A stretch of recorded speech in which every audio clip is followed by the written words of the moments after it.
Assalamualaikum warahmatullahi wabarakatuh. Selamat datang di Kisah Sirah Channel. Channel khusus yang menceritakan tentang kisah para nabi, keluarga dan sahabat, wali Allah, sufi, ulama dan orang-orang alim pilihan Allah. Kali ini kita akan mendengarkan kisah tentang waktu-waktu bersalawat yang dianjurkan Nabi. Salawat adalah amalan mulia yang bisa mengantarkan seseorang masuk surga dan bertemu Nabi Muhammad SAW. Keutamaan salawat ini banyak dijelaskan dalam hadis Nabi. Al-Quran juga memerintahkan agar umat Nabi SAW bersalawat dan mengucapkan salam penghormatan kepada beliau yang mulia. Surat Al-Ahzab 56. Untuk diketahui, salawat dapat menghapus dosa-dosa, meninggikan derajat, dan memudahkan segala hajat.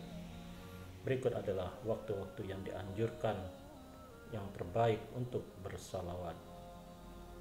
1. Ketika nama Nabi Muhammad SAW disebut, umat Islam diperintahkan membaca salawat ketika mendengar nama Nabi Muhammad SAW. Begitu nama Rasulullah disebut orang lain, kita harus spontan mengaturkan salawat. Lafaz paling ringkas mengucapkan sallallahu alaihi wasallam atau Allahumma salli alaihi. Rasulullah SAW bersabda, orang pelit itu adalah orang yang ketika disebut namaku, ia enggan bersalawat. Hadis riwayat At-Tirmizi. 2. Ketika masuk masjid. Dalam hadis yang diriwayatkan Imam Tirmizi disebutkan, biasanya ketika Rasulullah SAW masuk ke dalam masjid, beliau bersalawat kemudian mengucapkan Rabbi firli zunubi wabtahli abwaba rahmatik. Ya Allah, ampunilah dosa-dosaku dan bukalah untukku pintu-pintu rahmatmu. Hadis riwayat At-Tirmizi. 3. Ketika keluar masjid. Ketika beliau keluar dari masjid, beliau bersalawat lalu mengucapkan Rabbi firli zunubi wabtahli abwaba fadlik. Ya Allah, ampunilah dosa-dosaku dan bukalah untukku pintu-pintu keutamaanmu. Hadis riwayat Tirmizi. 4. Ketika tasyahud dalam sholat. Rasulullah SAW mendengar seorang lelaki yang berdoa dalam sholatnya tanpa mengagungkan Allah dan tanpa berselawat. Beliau pun berkata, orang ini terlalu tergesa-gesa.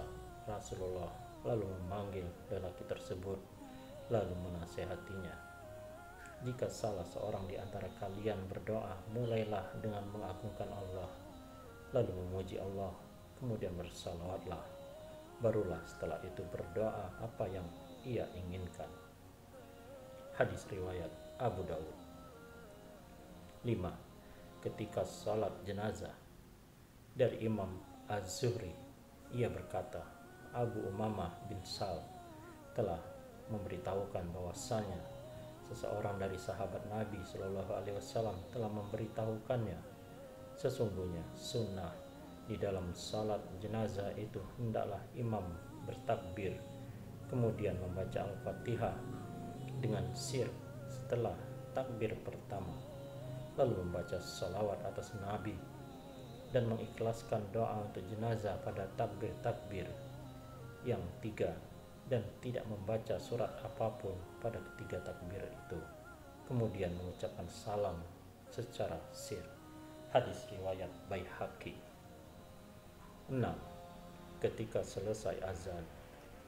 Rasulullah SAW bersabda, jika kalian mendengar muazin mengumandangkan azan, ucapkanlah apa yang ia ucapkan, kemudian bersalawatlah kepadaku, karena setiap seorang bersalawat kepadaku, Allah akan bersalawat kepadanya 10 kali. Hadis riwayat Muslim. 7. Ketika berdoa.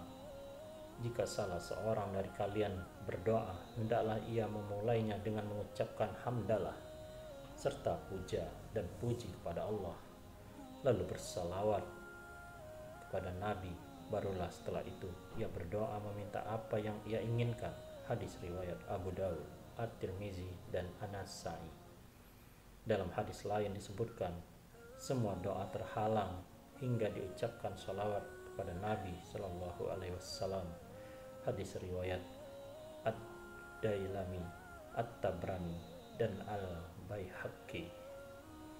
8. Pada hari dan malam Jumat, Rasulullah Shallallahu Alaihi Wasallam bersabda, perbanyaklah bersalawat kepadaku di setiap hari Jumat, karena sesungguhnya salawat umatku akan ditampakkan kepadaku di setiap hari Jumat.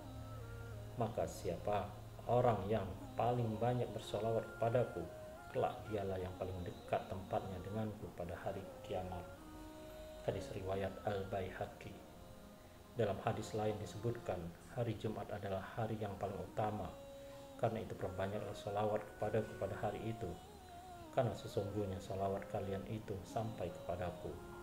Para sahabat bertanya, wahai Rasulullah, bagaimana mungkin salawat kami sampai kepadamu sementara kelak engkau dikebumikan?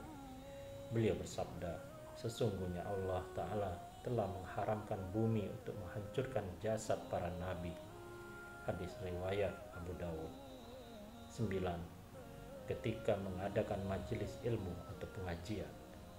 Dari Abu Hurairah, Nabi Shallallahu Alaihi Wasallam bersabda, tidaklah suatu kaum di suatu majelis di mana mereka tidak berzikir kepada Allah dan tidak berselawat kepada Nabi di dalam majelis itu, kecuali majelis itu akan menjadi penyesalan bagi mereka.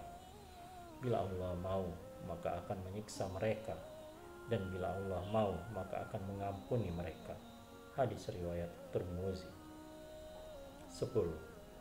Ketika khutbah Jumat, Imam Nawawi dalam kitab Matan Al-Minhaj berkata, dan rukun khutbah itu ada 5, di antaranya mengucapkan lafaz hamdalah dan salawat kepada Rasulullah SAW, dan lafaz keduanya sudah ditentukan. 11. Saat ditimpa kesulitan dan kesusahan. Dari Ubay ibnu Ka'ab bahwa seorang laki-laki bertanya kepada Rasulullah, ya Rasulullah, bagaimana pendapat engkau sekiranya saya jadikan salawat saya untuk engkau semua?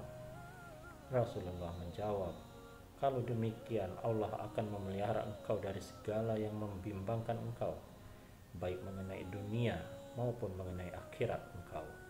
Hadis riwayat Abu Dawud dan Ahmad. Dari waktu-waktu di atas, umat Islam juga dianjurkan bersalawat kapan saja dan tidak ada batasan waktu dalam menghidupkannya. Rasulullah menganjurkan umatnya agar memperbanyak salawat kapan saja. Dari Abdullah bin Mas'ud, beliau Shallallahu Alaihi Wasallam bersabda, manusia yang paling utama terhadap diriku pada hari kiamat ialah manusia yang paling banyak bersalawat untukku. Hadis riwayat Tirmizi. Nabi Shallallahu Alaihi Wasallam juga bersabda dalam hadis yang diriwayatkan Imam Muslim, setiap seseorang bersalawat kepadaku, Allah akan bersalawat kepadanya 10 kali. Demikianlah ulasan waktu-waktu yang dianjurkan dalam bersalawat. Semoga kita diberi taufik oleh Allah agar senantiasa bersalawat kepada baginda Nabi Muhammad Sallallahu Alaihi Wasallam, dan semoga kita akan mendapatkan syafaat dari beliau di hari akhir nanti. Billahi taufiq wal hidayah. Wassalamualaikum warahmatullahi wabarakatuh.